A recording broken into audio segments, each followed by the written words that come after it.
경기도청에서는 국회 국토교통위원회 이른바 이재명 국감 2라운드가 진행 중입니다. 오전 국감에서는 민주당 대선 후보인 이재명 경기지사를 둘러싼 대장동 의혹과 관련된 여야의 치열한 공방이 펼쳐졌는데요. 네, 지금 경기도청에 나가 있는 취재기자 연결해서 자세한 소식 들어보겠습니다. 서영석 기자. 네, 묵묵부답으로 오늘 국감장에 들어선 민주당 이재명 후보. 국감이 시작되자마자 건넨 첫 마디는 경기도정에 관련된 답변만 하겠다였습니다. 사실상 대장동 특혜 의혹 관련 질의에 답변 거부 의사를 밝히면서 시작부터 오늘 국감이 순탄치 않을 것임을 예고한 겁니다. 정작 질의는 여야 할 것 없이 모두 대장동 의혹에 집중됐습니다.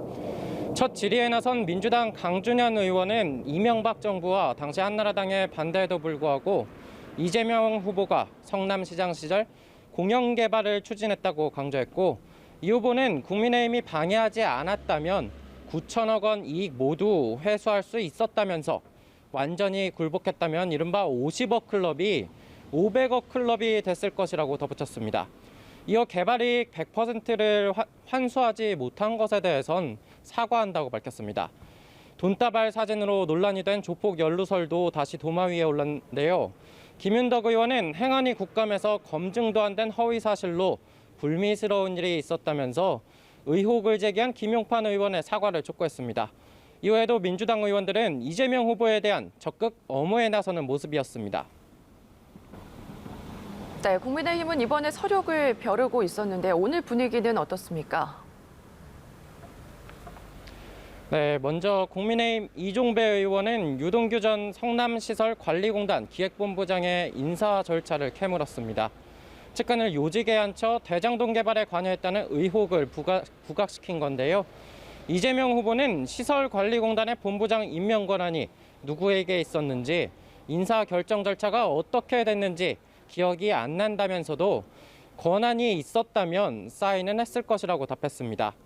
박성민 의원은 이 후보에게 질문을 쏟아내며 서로가 서로에게 대장동 의혹의 설계자이자 범인이라고 화살을 돌리기도 했습니다. 이른바 남욱 녹취록을 공개해 파장을 일으켰던 김은혜 의원은 초과이익 환수 조항 문제에 집중했는데요. 이 후보는 조항 추가와 관련해 건의를 받았는지 제안을 받았는지 모른다고 답했습니다. 김 의원은 몰랐다면 무능이라고 꼬집었습니다. 하지만 이 후보는 팩트도 아닌 것으로 국민을 선동하는 건 옳지 않다고 반박했습니다. 유동규 전 본부장의 대장동 개발 관련 민간인 사찰 의혹 또한 제기됐습니다. 예, 국감장에서 대선 후보 간의 설전도 벌어졌네요. 네, 그렇습니다. 정의당 심상정 의원이 등판한 건데요. 작은 확정이익에 집착해서 큰 도둑에게 다 내주고 이거라도 얼마냐고 하는 거냐며 포문을 연 심 의원은 공공이 지원한 역대 최대 투기 사업이라고 지적했습니다. 코끼리 다리만 보고 코끼리를 못 본다는 이야기까지 나왔는데요. 돈 받은 자는 범인인데 설계한 자는 죄인이라며 민주당과 국민의힘 모두를 싸잡아 비판하기도 했습니다.